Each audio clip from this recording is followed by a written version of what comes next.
Welcome to Attic Raiders Retro Reviews, where today I'm taking a quick look at the freebies which come with this month's issue of Wargames Illustrated, which has just hit the shops.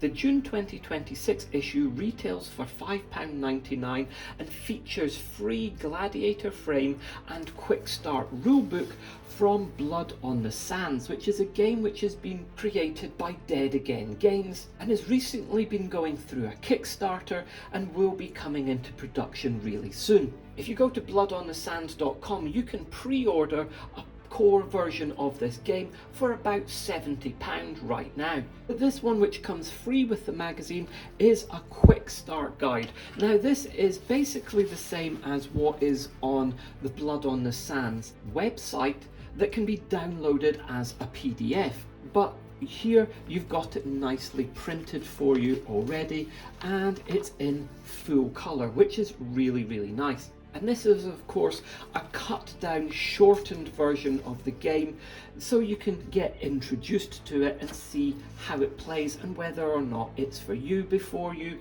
jump in and buy it. This is a really nice little quick start guide, but one of the things I will say is that when this was printed, it basically they had a page limit and they couldn't print all of the pages which are actually in the quick start guide, so they had to cut it down a bit. They've cut it down to 32 pages, whereas I believe the quick start guide has around 35 or 36 pages.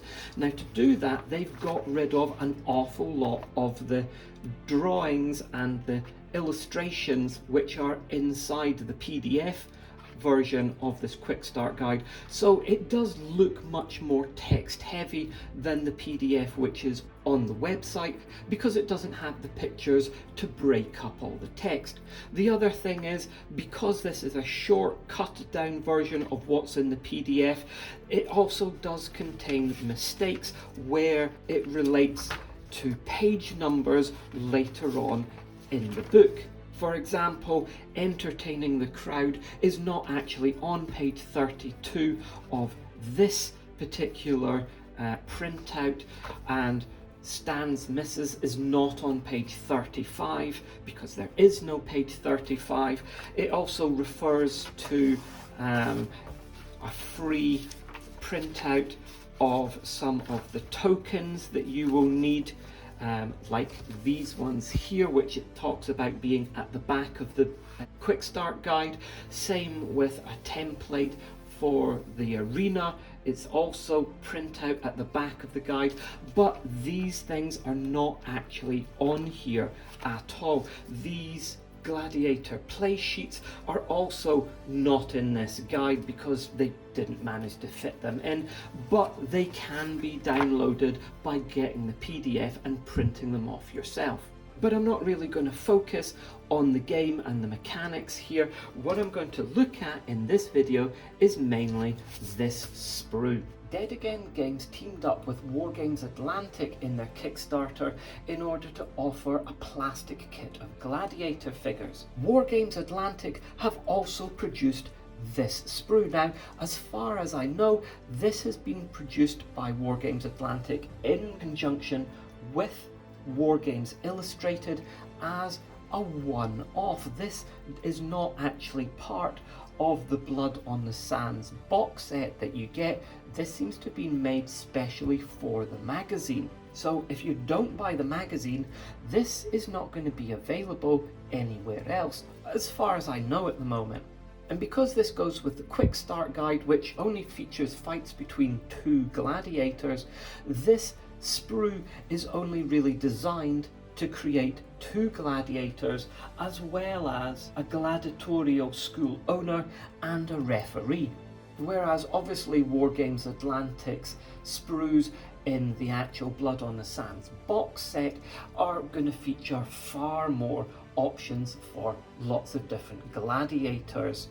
You can see the four figures on here. We've got a full body figure which has just got a changeable head. We've got the lower half of a body here, another gladiator body here, and then we've got our referee's lower half of his body here. We've got lots of arm options, we've got crest options for the helmets, we've got different kind of sword options down here. There's different options of large shields, small shields, and most excitingly, we've got some different gladiator helmets, as well as some Roman heads down here. And of course, having a look at this quickly, it seems to be up to Wargames Atlantic's usual good quality. The seam lines seem like they're going to be really quite small and easy to take off. They're not covering anything, they're not in any really obvious visual places which are going to detract from them, and these attachment points seem like we could get clippers in here quite easily.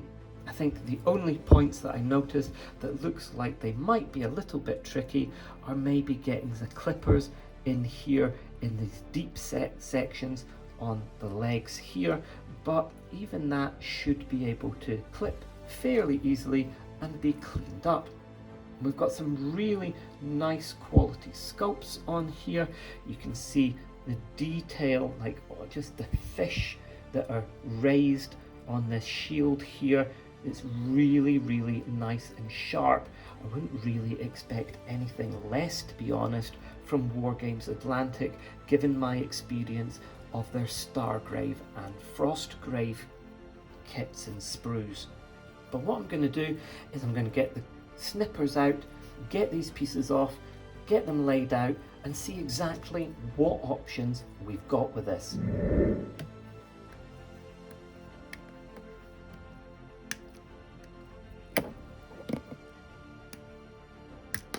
So here you can see everything clipped off the sprue and what all you get. And you'll notice straight away that even though this is a multi-part sprue, there's not an awful lot of modularity. Our ludus owner over here is a one-piece body with 4 possible heads that could go on him. Our referee here has only got upper and lower body, left and right arm. There's no other options there in order to make that body, but you do have a choice of the 4 heads. We've got our Murmillo and we've got our Thracian. The Murmillo is the gladiator that's only got the 1 greave or leg guard on here, whereas the Thracian has got 2 greaves. Now the upper bodies on these are interchangeable, so you could have those leather straps whichever way round you want, and the same with this shield arm here. You can vary these between the 2 figures. The Murmillo is more heavily defended, so it's the one that should have one of these 2 large shields, whereas the Thracian has only got a small shield, but you do have a choice of 2 shields for each. The Murmillo has got the straight sword or gladius, and there's 2 different arm options here, both of them heavily armoured with plating. And the Thracian has got the bent sword or sicca, and he's got 2 arm options, one with plate armour on it and another one just with wraps. And we've got 4 helmet options, which at first glance all look very similar. Out of the 4 helmets, this one here is the most different, and it's got the high kind of crest of a griffin on here, which is the helmet that goes with the Thracian. It's got lots of nice detail on it there. These other helmets are very similar at first glance, but you can see this helmet here has got only 2 columns of holes for the eyes, whereas these 2 helmets here have got 3 columns of holes coming down. Now these also as well, this one here is different from this one because it's got a very flat back to it here, which matches up with this particular crest here, whereas these 2 over here, they have got slightly more rounded backs with holes in them, which means that the crests, which have these little tabs, can clip into there, and they're going to go on there nice and tight and secure. It does mean though that you don't have an awful lot of option with mixing and matching the crests. Each of these crests are the ones which go with these helmets, and this one can't have any crest, despite the artwork in the quick start guide showing him with a full crest here. So there are modularity options here, but I suspect there's not as many as most people would like. Completely get it that this is just an introductory sprue in order to get you into the game and to get you to want to buy more, but it really would have been nice to have more gladiator options, since the trainer and the ludus owner don't actually do anything in this game, and so there's no reason to have figures representing them at all. It would have been much nicer if we just got rid of all of these pieces here and replaced them with more weapon and helmet options for gladiators. But we can't have everything, especially when it's free. So I'm going to take these now and I'm going to start gluing them together. And as I said earlier, the mold lines are virtually non-existent on here. You're going to be quite hard pressed to actually see them, and they've been really well hidden, and anything that you can see is going to get cleaned up really quite easily, just with a little bit of scraping.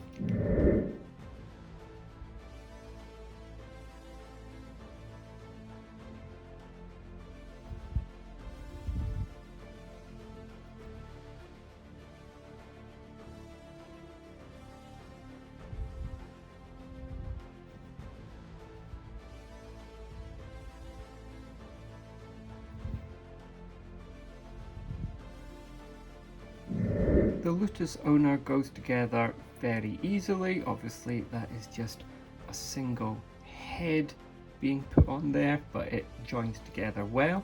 Our referee is probably the one that goes together the worst. It's quite hard to get these folds to all kind of line up naturally. It's not too bad from the front round to the back though. We've got a bit of a gap down here between the arm and the back. Same with this bit here. You could fill those if you're so inclined, but that's the one that doesn't quite go together as well as the others. Our marmillo goes together really well. It looks really nice. There's no big gaps between any of the pieces. I'm going to use this shield. I think it's a no-brainer really, given how much detail is in this one compared to the other plain shield, but I'm not going to glue this on yet because that will make it much harder to paint all of his body detail once he's got that on. So I'm going to leave that off until after he's painted and then glue that on.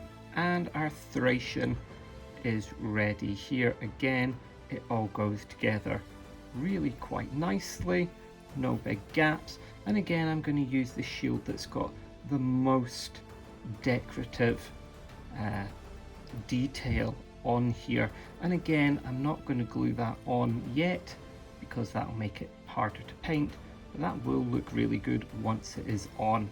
As far as leftovers go for kit bashing, there's a couple of pieces here, some nice heads which could be used on any kind of figure whatsoever, and we've got some pieces here which could go together to make another gladiator figure, but of course you're going to need a body, you're going to need another arm, and you're going to need the legs.